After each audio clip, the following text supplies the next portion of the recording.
که یو خوا په ټول ملک کې د وړوکي اختر خوشحالۍ منځلې شي نو بل خوا د پاک فوج او فرنټیر کور نارت بهادرو ځوانانو خپله خوشحالي د قام په نوم قربان کړې ده او د اختر په ورځ په پاک افغان بارډر توړموړ پوسټ تعینات دي. د ملک د حفاظت د جذبې نه سرشار دغه ځوانان وایي چې د اختر په موقع راته مور پلار او کور یادېږي ولې د وطن دفاع زموږ لومبی ترجیح ده او زموږ ټولې خوشحالۍ په ملک قربان دي. زموږ همکار سید هارون شینواري رپورټ راکوي، ګورو. زنده‌باد پاکستان، زنده‌باد پاک فوج، زنده‌باد FC نارت، زنده‌باد.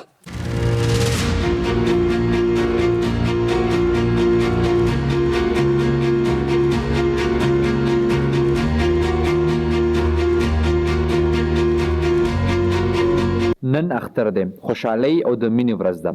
خلک له خپلو خپلوانو او دوستانو سره غاړې لګوي، لاسونه ورکوي او د خپلو بچو سره یو ځای اختر مانځي.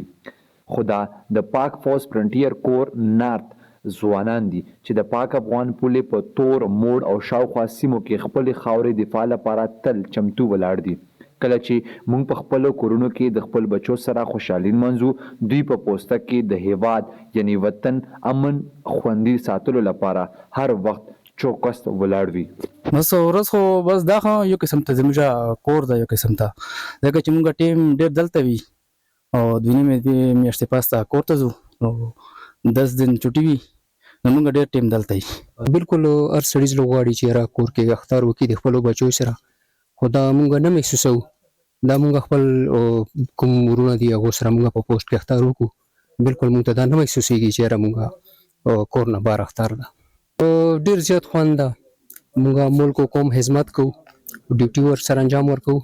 دا موږ د افغانستان بارډر سره په لاین باندې پوسټ کې نو موږ سره خپل ځوانان دي.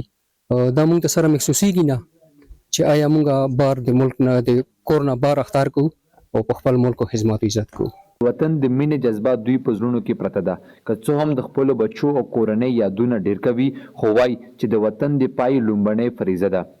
یو خوا د خپلو بچو یادونه او کورنۍ مینې کیسې دي، خو بل خوا د وطن دفاع او عزم دی. دوی د قربانۍ د ټول ملت لپاره ویاړ دي. دا هو حقیقت خبره چې انسان هو کور یادېږي، خو چې ملک دپاره کله ته حفاظت دپاره ته ودرېږې نو موږ ته بیا دا نه محسوسېږي. اصل کوم کور دی دا موږ وطن ده. وطن دپاره موږ هر قربانۍ هر دشته تیار یو.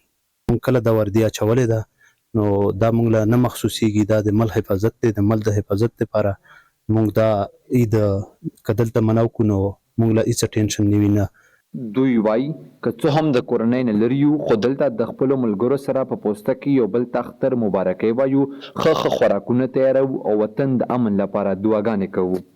پهله زمونږ سهار اختر مونځ وکړو. اختر مونځ نه بعد کمانډر افیسر اور پوسټ کمانډر اور افسر جوانانو سره اختر میلاو شو، مبارکۍ ورته وکړو. هغه نه بعد بړه کانه وه، افسر او جوانان سره کانه وخوړه. هغه نه بعد دې ټیمز کې بیا هغه نه بعد ډیوټي روټین وي او دې مطابق مونږ ټوله ورځ تېره شي.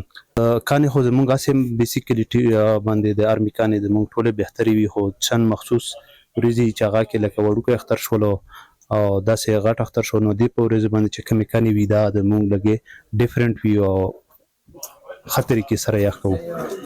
دغه زړور سرتیري موږ ته دا سبق راکوي چې د وطن دفاع تر ټولو لوی عبادت دی. څخه اختر دې د ځوانۍ تیر کړو، ته به لاسونه ماله ښه راکوې. په ټینک باندې ناست دا ځوانان هم غواړي چې اختر خپلو بچو او ماشومانو سره تیر کړي، خو د وطن مینه دوی خپل فرض ګڼي او همدغه وطن مینه دوی په اختر دې ځای کې تیرولو باندې مجبوره کړي وي.